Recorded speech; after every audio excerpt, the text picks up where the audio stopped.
రైతు మిత్రులందరికీ నమస్కారం. నా పేరు ప్రసాద్. మీరు చూస్తుంది ప్రసాద్ అగ్రికల్చర్. ఫ్రెండ్స్, ఈ వీడియోలో మనం డిస్కషన్ చేస్తున్న టాపిక్ వచ్చేసి ప్రస్తుత వానాకాలానికి అసలు దొడ్డు రకాలను సాగు చేస్తే ఎక్కువ ప్రయోజనం ఉంటుందా, సన్న వరి రకాలను సాగు చేస్తే ఎక్కువ ప్రయోజనం ఉంటుందా అని గురించి మనం ఈ వీడియోలో డిస్కషన్ చేద్దాం. ప్రస్తుతం అయితే మనకైతే గ్రౌండ్ వాటర్ అయితే చాలా వరకు అయితే తక్కువ ఉందండి. అంటే ఆశించినంత స్థాయిలో వర్షాలు అయితే పడడం లేదు. అంటే వర్షాలు అయితే అప్పుడప్పుడైతే అడపదడప వచ్చిపోతున్నాయి. కాకపోతే ఏంటంటే పెద్ద వర్షాలు అనేది రావడం లేదనమాట. అంటే ప్రస్తుతం ఉన్నటువంటి ఏదైతే గ్రామాలు కానీ ఇట్లా ఉన్నాయండి, చెరువులలో అయితే నీరు అయితే తక్కువగా ఉంది అసలు. అంటే ప్రస్తుతం అయితే కొద్దిమంది రైతులు అయితే ఇప్పుడే నార్లు పోసిర్రు, కొద్దిమంది ఆల్రెడీ నాట్లు కూడా అయిపోయినాయి. ఇంకో కొద్దిమంది రైతులు నాట్లు వేయబోతున్నారు. ఈ కత్తెర కార్త ఏదైతే ఉందో మనకు ఆ కార్తలో పోసి నాట్లు అయితే పెట్టడం జరిగింది. ప్రస్తుతం అయితే రోహిణి కార్త శీర్షకం కానీ రోహిణి కార్త చివరి దశలో పోసినటువంటి రైతులు కూడా నాట్లు వేయడం అయితే జరిగిందనమాట. అయితే కొద్దిమంది రైతులు ఇప్పుడు ఆరుద్ర కార్త చివరి దశ రాబోతుంది కాబట్టి ఇప్పుడు కొద్దిమంది రైతులు అయితే నాట్లు పోస్తారు. కొద్దిమంది ఇంకా కూడా నాట్లు పోయలేదన్నమాట. ఎందుకంటే మనకు ప్రస్తుతం అయితే మనకైతే ఏమవుతుందంటే వాటర్ లేవు, అసలు వాటర్ లేవు. దున్నడానికి కూడా కొద్దిమంది రైతులు బోర్లు చిన్న గ్రౌండ్ వరకు తక్కువ కాబట్టి మనకు ఆగాగి పోస్తున్నాయి అనమాట. ఇంకోటి ముఖ్యమైన విషయం ఏంటంటే మనకైతే గవర్నమెంట్ మనకి ఏదైతే మనం సన్న వరి రకాలను సాగు చేస్తే మనకు 500 రూపాయలు బోనస్ ఇస్తుందని చెప్పిందో, కొన్ని రకాల వరి రకాలను అయితే మనకైతే సూచించిందనమాట. సన్న వరి రకాలను సాగు చేస్తే మనకైతే బోనస్ వస్తుందని.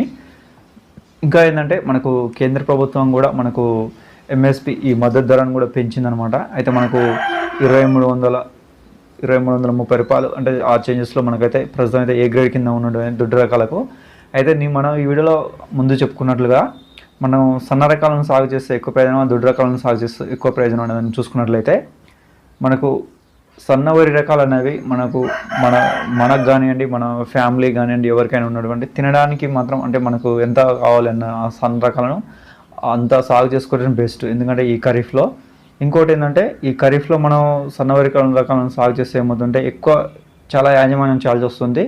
ఎందుకంటే కొన్ని వర్షాలు కూడా ఎక్కువ పడ్డాయి అనుకోండి, కొన్ని సందర్భాల్లో మనకు తెగులు కూడా ఎక్కువ రావడానికి అవకాశం ఉంటుంది.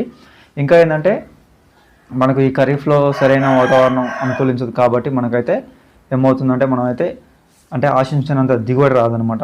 అది కూడా గుర్తుంచుకోవాలని అయితే రైతు సోదరులకు విజ్ఞప్తి. ఇంకోందంటే దొడ్డు రకాలను మనం సాగు చేసినప్పుడు ఏమవుతుందంటే మనకు రిస్క్ తక్కువగా ఉంటుంది మనకు. ఎందుకంటే ఖరీఫ్లో మనం ముందు చెప్పుకున్నట్లుగానే వాతావరణం అనుకూలించదు కాబట్టి మనకి ఈ దొడ్డు రకాలను, ఎందుకంటే మొండి రకాలు అనవచ్చు, ఈ దొడ్డు రకాలను ఏమవుతుందో మొండి రకాలు అనవచ్చు.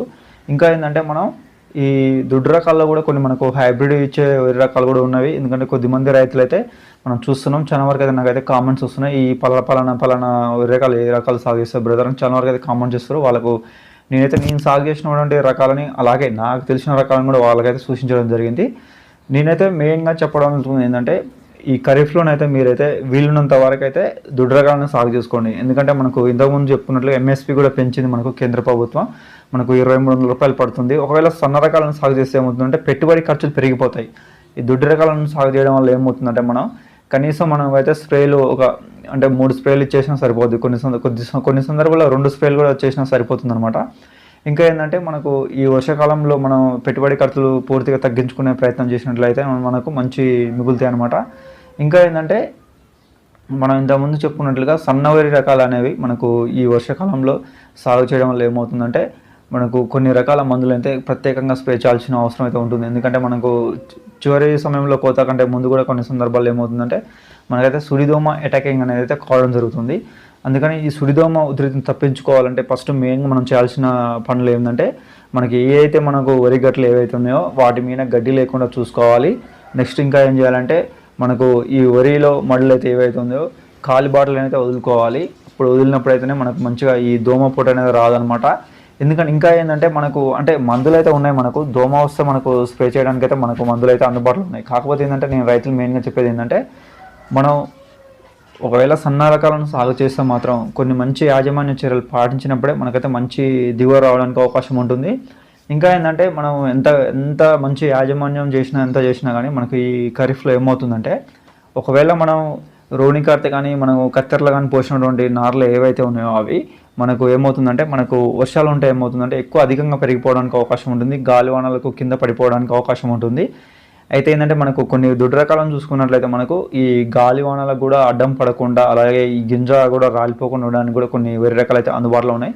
ప్రముఖంగా మనకు మంచి మంచి గింజ అంటే గాలివానలు కూడా కింద పడకుండా ఉన్నటువంటి వరి రకం ఏదంటే జేజీఆర్ 22423 అనే ఈ దుడ్డు రకం అయితే మనకు గాలివానలకైతే కింద పడదు. అంటే ఎత్తు అధికంగా పెరిగితే మాత్రం కూడా పడిపోతుందండి, ఖచ్చితంగా పడిపోతుంది. మనం అట్లీస్ట్ మనం 110 సెంటీమీటర్ల లోపు మాత్రమే ఈ వర్షాకాలంలో పైరు ఉండేటలా చూసుకోవాలి. ఆ విధంగా ఉన్నప్పుడు మాత్రమే మనం అయితే అంటే గాలివానలకు పడిపోదు. ఇది రైతు సోదరులు అయితే గమనించండి. మెయిన్గా ఇంకా ఏంటంటే మనం ఈ సన్న రకాలను సాగిస్తున్న మనం ముందు చెప్పుకున్నట్లుగానే మనం వరి గట్ల పైన అయితే గడ్డి లేకుండా చూసుకోవాలి. నెక్స్ట్ ఇంకా ఏంటంటే మనకు ఈ హైబ్రిడ్ అంటే మనకు సన్న రకాల్లో హైబ్రిడ్ రకాలు ఉన్నాయి, అంటే సాధారణ రకాలు కూడా ఉన్నాయన్నమాట ఈ సన్న రకాలు అనేవి.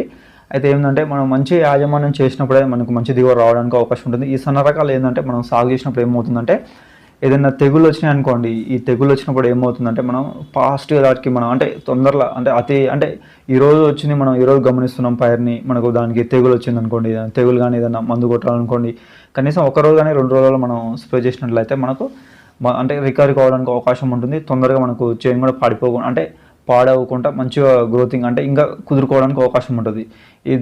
ఎందుకంటే ఫాస్ట్గా మనం స్పందించి మనం స్ప్రే చేసినప్పుడే ఈ సన్న రకాలం అనేది మనకైతే దిగుబడి రావడానికి అయితే అవకాశం ఉంటుంది. ఇంకా ఏంటంటే మనం ఈ దొడ్డు రకాల గురించి మనం చూసుకున్నట్లు ఏమవుతుందంటే కొద్దిగా చిన్న స్ప్రే అంటే అంత ఖరీదైన మందులు కాకపోయినా కానీ కొంచెం ధర తక్కువ మందులు స్ప్రే చేసినా కానీ మనకు ఈ దొడ్డు రకాలు మనం సాగు చేసినప్పుడు మనకు మంచిగానే ఉంటుంది. ఎందుకంటే ఈ సన్న రకాలను సాగు చేసినప్పుడు ఏమవుతుందంటే కొంచెం క్వాలిటీ మందులను మెయింటైన్ చేయాల్సి వస్తుంది స్ప్రే చేసేటప్పుడు. ఎందుకంటే మనకు నాణ్యమైన అంటే గింజ మంచిగా వచ్చి తలుక్కొని మెరిసేటట్టు బంగారం వర్ణంలో కనుక ఉన్నప్పుడు మాత్రమే గింజ మనకు ఈ మిల్లర్స్ తీసుకోవడం జరుగుతుంది. మనకు రేట్ కూడా మంచిగా పెట్టడానికి అయితే అవకాశం ఉంటుంది. అలాగే మనం ఈ దొడ్డు రకాలకు వచ్చినప్పుడు ఏమవుతుందంటే మనం ఐకేపీ సెంటర్లో అమ్ముకున్నప్పుడు ఏమవుతుందంటే మనకు గింజ మెయిన్గా ఏంటంటే మనకు వెయిట్ అయితే రావాలి. నెక్స్ట్ ఇంకా ఏంటంటే తాళ్ళు లేకుండా చూసుకోవాలి మనం. ఇంకా ఏంటంటే మనకు ప్రత్యేకమైన మందులు గింజ మంచిగా రావడానికి ఇలాంటివి మనం మందులు స్ప్రే చేయాల్సిన అవసరం లేదు. సాధారణమైన మందులు అలాగే ధర తక్కువ మందులు స్ప్రే చేసినా కానీ మనం దొడ్డు రకాలను సాగు చేస్తే మంచిగా ఉంటుంది.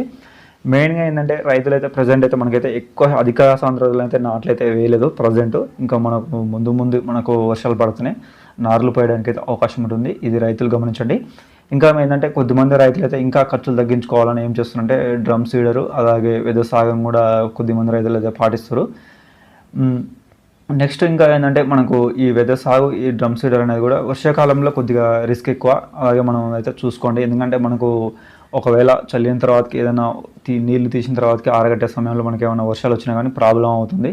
ఇది రైతులు అయితే ఎప్పటికప్పుడు గమనించండి. ఎందుకంటే నార్లు పోసుకొని మనం నాట్లు వేయడం అనేది మనం ఒక వర్షాకాలంలో మనకి ఏమంటే అంటే కూలీలు దొరికినప్పుడు అలాగే మనం చేసేటువంటి ఏదైతే ఉందో కూలీలను మెయింటైన్ చేయండి, వృధా ఖర్చులు కాకుండా కూలీల ద్వారా నాట్లు వేసుకొని కూడా అంటే మంచి దిగుబడి తీసేటువంటి రైతులు కూడా ఎవరు. కాకపోతే ఏంటంటే వాళ్ళు పెట్టుబడి ఖర్చులు ఎక్కువ అవుతాయి, ఇది రిస్క్ అనేది కొద్దిమంది రైతులు ఏం చేస్తారంటే వెదర్ సాగుని అలాగే ఈ డ్రమ్ సీడ్ అనేది పాటిస్తారనమాట. కొద్దిమంది రైతులు చాలా వరకు అయితే అంటే 10 ఎకరాల కంటే ఎక్కువ కూడా డ్రమ్ సీడ్ కానీ వెదర్ సాగు కూడా చేస్తారనమాట. ఎందుకంటే వాళ్ళు కొన్ని సంవత్సరాల నుంచి చేసి అందులో ఉన్నటువంటి లోట్లు పాత్రలను తెలుసుకొని వాళ్ళు ఇది డ్రమ్ సీడ్ బెస్ట్ లేకుంటే వెదర్ సాగు బెస్ట్ అన్నట్టు చేస్తున్నారు. ఎందుకంటే మనం కూలీల ద్వారానే అంటే వాళ్ళతోటి విసిగి చెందిపోయి కొద్దిమంది మనకు రైతులైతే ఈ సైడ్ వెళ్ళిపోతారు అనమాట.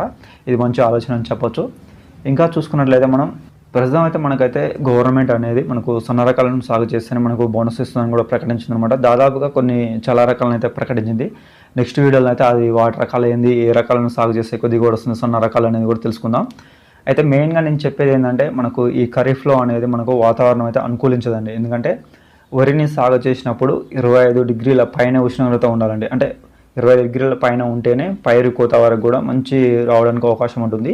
మనకు రబీలోనే మాత్రం ఏ రకాలను కూడా సాగు చేసినా కానీ మనం రబీలో మనకు మంచి యాజమాన్యం చేసి టైం టు టైం మనం ఈ కెమికల్ని స్ప్రే చేసి మనకు అలాగే ఈ మంచి యాజమాన్యం చేసినాం అనుకోండి మనకు ఇంకా ఖరీఫ్లో ఎక్కువ దిగుబడి రావడానికి అవకాశం ఉంటుంది. ఇది ప్రతి రైతు మిత్రునికి తెలుసు.